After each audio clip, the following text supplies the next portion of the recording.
جو کہ تقریباً 200 مائلز کی رائڈ بنتی ہے۔ تمام راستے 95% آف دا ٹائم بارش ہوتی رہی۔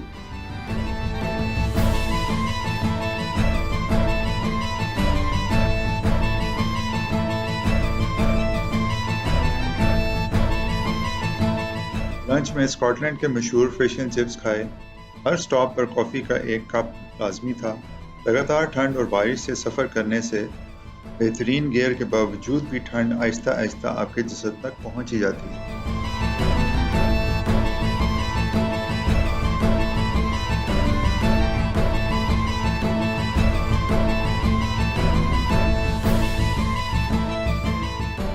صرف بارش ہی نہیں، کوسٹل ایریاز میں ہوا بھی بہت سخت ہوتی ہے، جو کہ موٹر سائیکل کو خوب جھنجھوڑتی ہے۔ خاص طور پہ اسکائی برج پہ، جو کہ آئل آف اسکائی کو مین لینڈ اسکاٹ لینڈ سے جوڑتا ہے، ہوا بہت ہی زیادہ سخت تھی۔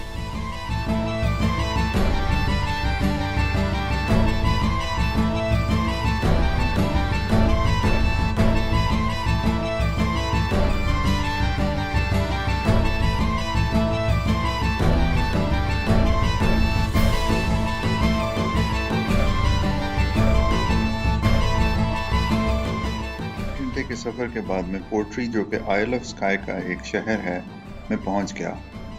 ہوٹل جہاں پہ ہم نے رکنا تھا بہت ہی خوبصورت جگہ پہ واقع ہے، اور میرے یہاں پہ پہنچنے کے ساتھ ہی اور موٹر سائیکل سے اترنے کے بعد موسم کھل گیا اور مجھے فوٹوگرافی کا موقع مل گیا۔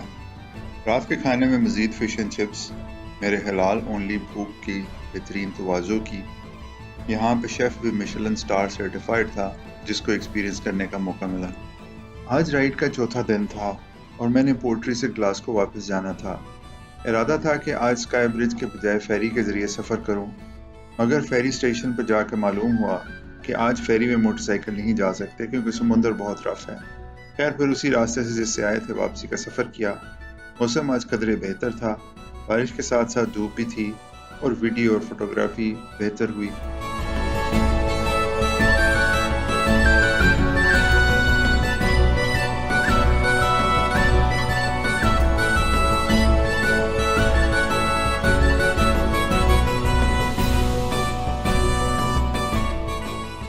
واپسی کی رائڈ میں بہت سارے ٹورسٹ مقامات آتے ہیں، مثلاً ہیری پوٹر فلم والی ہاگ وارٹس ایکسپریس یہیں پہ چلتی ہے۔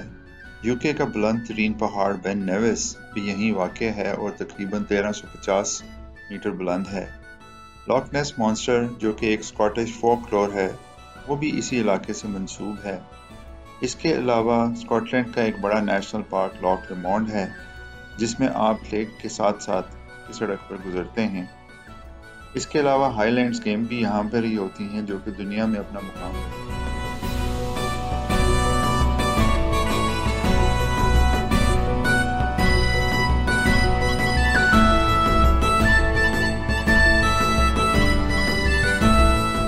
لگاتار بارش ہونے کی وجہ سے میں ان مقامات کی سیر نہیں کر سکا۔ موٹر سائیکل رائڈرز کے علاوہ یہاں میں نے بہت سارے بیک پیکرز بھی دیکھے جو کہ ملٹی ڈے ہائیکنگ کر رہے تھے، اور یہاں پر ایسے بہت سارے ٹریکس بھی ہیں۔ موقع ملے تو یہاں ٹریکنگ ضرور کرنی چاہیے کیونکہ علاقہ بہت خوبصورت ہے۔ اس کے علاوہ یہاں پہ میں نے بہت ساری کیمپر وینز بھی دیکھی، جس میں آپ تمام انتظامات کے ساتھ کیمپنگ کرتے ہیں۔ یقیناً یہ ایک بہت اچھی ایکٹیویٹی ہے۔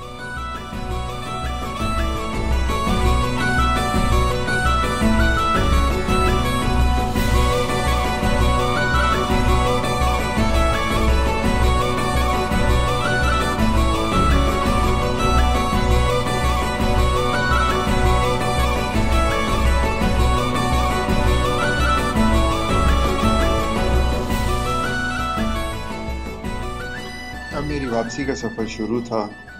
چھوٹی رائڈ جو کہ مانچسٹر تک تھی، موٹر وے M6 کے ذریعے۔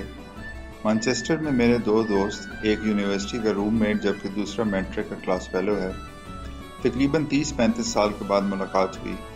خوشی ہوئی کہ دونوں ویل سیٹلڈ ہیں اور پرانے دوست اسی خلوص اور قربت سے ملتے ہیں جیسے کہ ملاقاتوں کا سلسلہ کبھی منقطع نہ ہوا ہو۔ اگلے دن میں لندن واپس پہنچا۔ M1 موٹر وے کے ذریعے کچھ رشتہ داروں اور پرانے دوستوں سے ملا۔ آخری دن میں نے موٹر سائیکل واپس کیا. رینٹل شاپ پر ہی میں نے کپڑے بدلے اور ٹیکسی بلائی جس کے ذریعے میں ہیتھرو آیا اور دبئی سے ہوتے ہوئے کراچی کا سفر شروع. ایسے یہ بہترین ٹرپ مکمل ہوا. بہترین رائڈنگ ایکسپیرینس تھا. سب سے بہترین چیز ڈسپلن ٹریفک تھی جس سے بائکنگ بہت آسان اور سیف ہو جاتی ہے.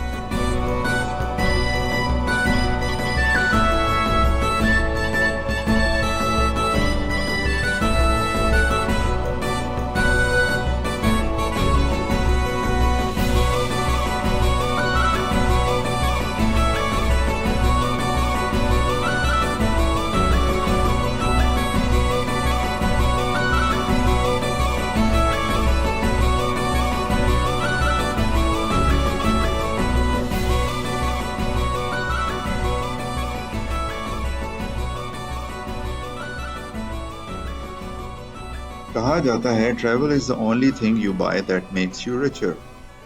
میری تمام دوست احباب سے گزارش ہے کہ سفر اور سیاحت کیا کریں. سائٹ سینگ کے علاوہ کلچر، مختلف رنگ و نسل اور دین کو ماننے والے لوگوں کو جاننے کا موقع ملتا ہے.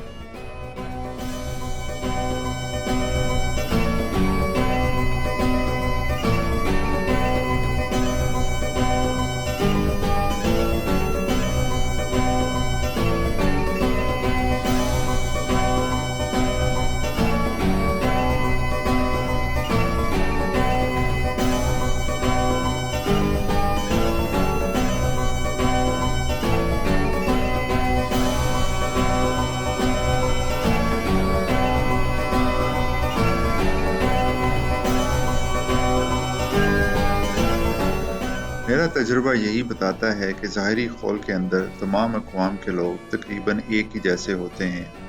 وہی مسائل، خوشیاں اور غمیاں. اس لیے گھومیں پھریں، سیکھیں، سکھائیں اور دنیا کو جاننے کی جستجو جاری رکھیں.